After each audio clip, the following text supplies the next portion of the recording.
Anantapur MP Ambika Lakshminarayana జన్మదిన వేడుకలు తన అభిమానుల మధ్య ఘనంగా నిర్వహించుకుంటున్నటువంటి నేపథ్యం మొత్తం అనంతపూర్ పార్లమెంటు వ్యాప్తంగా కూడా ఆయనకు తన అభిమానులు పెద్ద ఎత్తున వచ్చి ఏదైతే ఉందో పుష్పమాలలు ఇస్తూ అభినందనలు తెలుపుతున్నటువంటి నేపథ్యం ముఖ్యంగా ఢిల్లీలో ఆయన ఇటీవల కాలంలో ఎందుకంటే ముఖ్యంగా పార్లమెంటుకు సంబంధించి అనేక అంశాలను ప్రస్తావించినటువంటి నేపథ్యం. మరి మనతో ఉన్నారు, ఏం చెప్తారు ఎంపీ గారు? సరే ఎంపీ గారు, ఢిల్లీలో ఎస్పెషల్లీ మీ పార్లమెంటుకి సంబంధించి అనేక అంశాలను ప్రస్తావిస్తున్నారు, ఏం జరుగుతుంది? ముందుగా నా జన్మదిన వేడుకలకు ఇచ్చేసి నాకు శుభాకాంక్షలు చేసినటువంటి ప్రతి ఒక్కరు కూడా హృదయపూర్వక నమస్కారాలు తెలియజేసుకుంటున్నాను. ఎందుకంటే ఎంత అభిమానంతో జిల్లా వ్యాప్తంగా తరలి వచ్చి వాళ్ళందరూ కూడా వాళ్ళ అభిమానాన్ని వ్యక్తపరుస్తూ నాకు ఒక శుభాకాంక్షలు తెలియజేయడం నాకు గర్వకారణంగా ఉంది. ఎందుకంటే ప్రజల మధ్యలో ఉన్నప్పుడు, ప్రజల కోసం పనిచేసినప్పుడు ఈ విధంగా అందరూ కూడా స్పందిస్తారనే విషయాన్ని నాకు బాగా ప్రతి సంవత్సరం కూడా నాకు పదే పదే నాకు గుర్తు చేస్తూ అందరూ వస్తూ రావడం అనేది ఒక సంతోషదాయకంగా ఉంది. అందుకోసమే అనంత జిల్లా ప్రజల కోసం అనునిత్యం కూడా పార్లమెంట్లో నా వాణి వినిపిస్తూ ఇక్కడ ఉన్న ప్రధానమైన సమస్యలన్నీ కూడా ప్రస్తావిస్తూ ఎప్పటికప్పుడు అధికారులని మంత్రులు కలుస్తూ మన సమస్యలు విన్నవించేటువంటి ప్రయత్నం చేస్తూ ఉన్నాను. అందులో భాగంగా ఈ శీతాకాల సమావేశంలో కూడా ప్రధానంగా మా జిల్లాలో హార్టికల్చర్ హబ్గా ఉన్నటువంటి ఈ జిల్లాలో అరటి యొక్క సమస్య బాగా పెద్దది కావడం వల్ల రేట్లు తక్కువడం వల్ల దాని విషయమే పార్లమెంట్లో ప్రస్తావిస్తూ ఖచ్చితంగా మా ప్రాంత రైతుల కోసం కేంద్ర ప్రభుత్వం నుంచి సహకారం కావాలి, ఆర్థికమైనటువంటి ఒక అందుబాటు కావాలని చెప్పేసి వారిని కోరిన వెంటనే ఈరోజు గౌరవ ముఖ్యమంత్రి నారా చంద్రబాబు నాయుడు గారు చొరవ తీసుకొని దళారులతో మాట్లాడించి వెంటనే దాన్ని ₹2 నుంచి ₹3 ఉండేదాన్ని ఈరోజు 12 నుంచి ₹14 దాకా పెంచి అమ్మడం జరుగుతూ ఉంది. రైతులు కొంత ఊరట లభించిందంటే మనం ఖచ్చితంగా పార్లమెంట్లో మాట్లాడిన సందర్భంలోనే అక్కడ ఉన్నటువంటి మంత్రులు కానీ లాంటి కేంద్ర ప్రభుత్వం కానీ రాష్ట్ర ప్రభుత్వాలు కానీ స్పందించి సాయం అందించేటువంటి దిశగా వచ్చింది కాబట్టి నాకు చాలా సంతోషంగా ఉంది. అదేవిధంగా అనేక సమస్యలు మన ప్రాంతంలో ఉన్నటువంటి చాలా సమస్యలు ప్రస్తావన చేయడం జరిగింది. ఈ మధ్యనే ఆడిట్లో ఉన్నటువంటి FCRA ఆ విషయం కూడా మాట్లాడితే ఆ రోజు వందే మాతరం బిల్లు పెట్టడం వల్ల ఆ రోజు నాకు అవకాశం రాలేకపోయింది. అయినా వందే మాతరం బిల్లులో మాట్లాడుతూ కూడా దేశవ్యాప్తంగా వందే మాతరం యొక్క ప్రస్తావన తీసుకొస్తూ మన జిల్లాలో ఉన్నటువంటి వందే మాతరంకి ఉన్నటువంటి ఏ విధంగా స్పందించారు, స్వాతంత్ర్యం ఏ విధంగా జరిగిందనే విషయాన్ని కూడా ఆ రోజు నేను పార్లమెంట్లో మాట్లాడడం జరిగింది. ఈ విధంగా అవకాశాలు ఎప్పుడు వచ్చినా సరే మన జిల్లా వ్యాప్తంగా ఉన్నటువంటి సమస్యలు కావచ్చు, మన జిల్లాలో ఉండే గొప్పతనం కావచ్చు, ప్రధానంగా మన జిల్లాలో ఉన్నటువంటి గుత్తికోట పునరుద్ధరణ విషయం కావచ్చు, ఈ విధంగా రైలు విషయం కావచ్చు, స్టాపింగ్ విషయం కావచ్చు, నేషనల్ హైవేస్ కావచ్చు, ప్రధానమైనటువంటి సమస్యలు అయితే ఏవైతే నా దృష్టికి వస్తాయో అవన్నీ కూడా తీసుకుపోయేటువంటి ప్రయత్నం చేస్తున్నాను. ఈ మధ్యనే పోస్ట్ ఆఫీసులు కూడా మన జిల్లాలో చాలా వరకు పాతవైపోయి పడిపోయే స్థితిలో ఉంటే వాటిని కూడా ప్రస్తావించడం జరిగింది. వెంటనే ఈరోజు మంత్రి గారు కూడా ఉత్తరం రాయడం జరిగింది.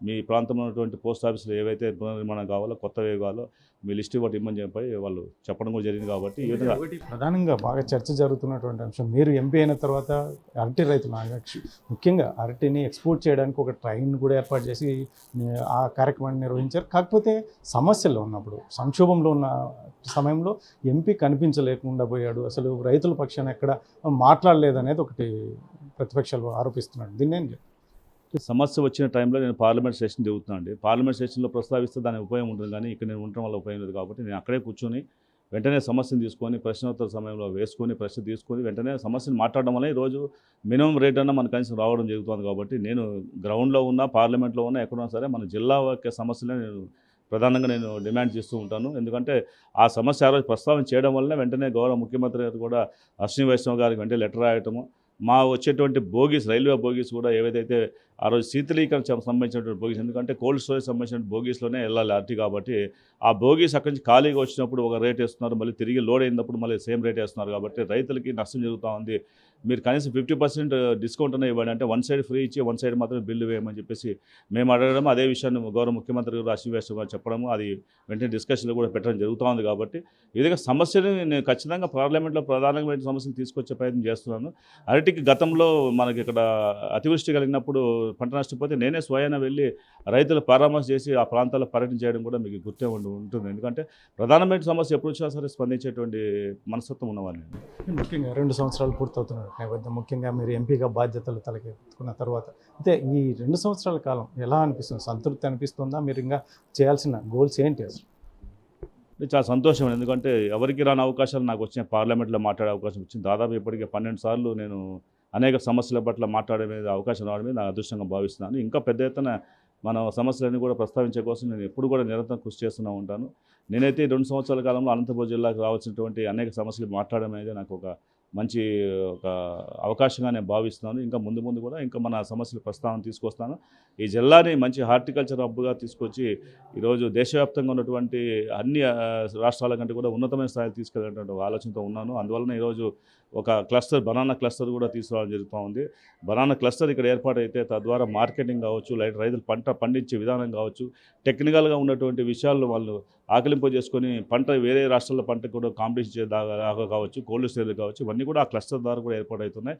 ఒక క్లస్టర్ కూడా సాధించుకోవడం జరిగింది. కాబట్టి ఈ విధంగా అనేక సమస్యలు నేను చేసుకురావడం అయితే నాకు సంతృప్తిగానే ఉంది. ఇంకా పెద్ద ఎత్తున మన జిల్లా విషయాలను కూడా నేను ప్రస్తావన చేస్తానని చెప్పి తెలియజేసుకుంటాను. సార్ మీకు గుంతకల్ ఎమ్మెల్యేకి ఏంటి సార్ గొడవ? ఎందుకు మీరు ఒకే పార్టీలో ఉన్నటువంటి? అది ఇప్పుడు సహజంగా ఇప్పుడు కొన్ని విషయాల్లో ఒక్కొక్కరికి చిన్న చిన్న భేదాభిప్రాయాలు ఉండొచ్చండి. దాని గురించి మనం పెద్దగా పట్టించుకోవట్లేదు. అవన్నీ పార్టీ చూసుకుంటుంది. ఎందుకంటే పార్టీ అధిష్టానము లైన్లోనే మేము పనిచేస్తున్నాము. పార్టీ చెప్పినటువంటి పనులకి మేము కట్టుబడి ఉంటాం. కాబట్టి మిగతా విషయాలు ఏమైనా ఉంటే మా మధ్యలో పొరపచ్చులు ఉంటే ఖచ్చితంగా అధిష్టానం నిర్ణయం తీసుకుంటే అధిష్టానం చర్యలు తీసుకుంటుంది. తప్పులు మీరు గుంతకల్ నియోజకవర్గాన్ని ఎక్కువ ఆశిస్తున్నారనే దాని అంశం మీదనే వాళ్ళు టార్గెట్ చేశారనేది ఒకటి చర్చ నడుస్తుంది. నేను అనంతపురం పార్లమెంటు వ్యాప్తంగా ఏ కాన్స్టిట్యూన్స్ కానీ వెళ్ళేటువంటి అవకాశం నాకు ఉంది. నేను వెళ్ళాల్సిన అవసరం కూడా ఉంటుంది. ఎందుకంటే స్థానికంగా సమస్యలు గుంతకల్ ప్రధానంగా రైల్వే జంక్షన్ కాబట్టి అక్కడ డిఆర్ఎం గారు ఉన్నారు. డిఆర్ఎం గారికి ఎంపీ గారితో ఎక్కువ పనులు ఉంటాయి తప్ప ఎమ్మెల్యే గారితో పెద్దగా వాళ్ళు కేంద్ర ప్రభుత్వాలు పెద్దగా పట్టించుకునే పరిస్థితి ఉంది. కాబట్టి నేనే ఎమ్మెల్యే గారిని చొరవ తీసుకెళ్ళి నేనే సమస్యలను ప్రస్తావిస్తూ అక్కడ ఉన్నటువంటి అండర్ పాస్లు కావచ్చు, అక్కడ కొత్తగా వేస్తున్నటువంటి ఒక 6 బ్రిడ్జి అలైన్మెంట్ చేంజ్ చేసే విషయంలో కావచ్చు, నేనే ప్రత్యక్షంగా వెళ్ళి మాట్లాడే అలైన్మెంట్ కూడా చేంజ్ చేయించడం జరిగింది. కాబట్టి గుంతకల్కి మేము వెళ్ళాల్సిన అవసరం ఉంటుంది. ఎందుకంటే రైల్వే జంక్షన్ ప్రధానంగా ఉంది. మన రెవెన్యూ కూడా మొత్తం దాదాపుగా గుంతకల్ నుంచి ఎక్కువ వచ్చే అవకాశం ఉంది. కాబట్టి గుంతకల్ పట్టణాన్ని కూడా మనం ఈరోజు చాలా ఇంకా సమస్యలు ఉన్నాయి. ఆ సమస్యలను కూడా మనం పూర్తి స్థాయిలో నెరవేర్చేటువంటి బాధ్యత ఉంటుంది. అదేవిధంగా కసాపురం దేవస్థానానికి అక్కడ ఒక బైపాస్ రోడ్ నిర్మించేటువంటి అవకాశం ఉంది, అవసరం ఉంది. ఆ విషయం కూడా కలెక్టర్ గారితో మాట్లాడడం జరిగింది. గుంతకల్ రోడ్లో ఉన్నటువంటి ఒక రోడ్డు కనెక్టివిటీగా డైరెక్ట్ కసాపురం వెళ్ళేలాగా కూడా రోడ్డు ప్లాన్ చేస్తున్నాము. ఈ విధంగా అనేకమైనటువంటి అక్కడ ఇష్యూస్ ఉన్నాయి. కాబట్టి ఖచ్చితంగా ఆ గుంతకల్ పట్టణంతో పాటు గుంతకల్ కాన్స్టిట్యూన్సీ కూడా మనం అన్ని రకాలుగా అభివృద్ధి చేసేటువంటి ఒక అవకాశం తీసుకోబోతున్నామని చెప్పి నేను తెలియజేసుకుంటాను. ఇది మొత్తం ఏదైతే అనంతపురం ఎంపీ అంబికా లక్ష్మీనారాయణ చెప్తున్నటువంటి అంశం ఏదైతే ఉందో, ఈ 2 సంవత్సరాల కాలంలో ఎంపీగా నా బాధ్యతలు సంతృప్తిగానే ఇచ్చి, కానీ కాకపోతే చేయాల్సిన అనేక అంశాలు ఉన్నాయి. ముఖ్యంగా గుంతకల్ అంశం అనేది ఇది పార్టీ చూసుకుంటుంది. ఎందుకంటే ఒక పార్టీలో చిన్న చిన్న పొరపత్యాలు ఉండడం సహజమే.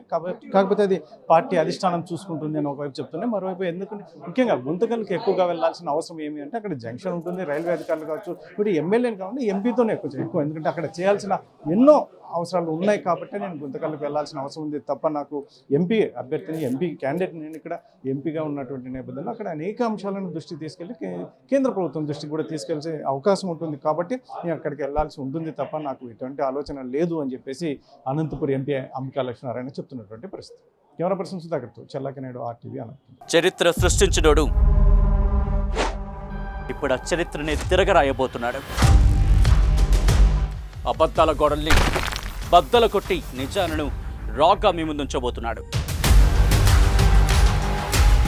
నిజమైన వార్తల కోసం వెంటనే డౌన్లోడ్ చేసుకోండి రా యాప్ని.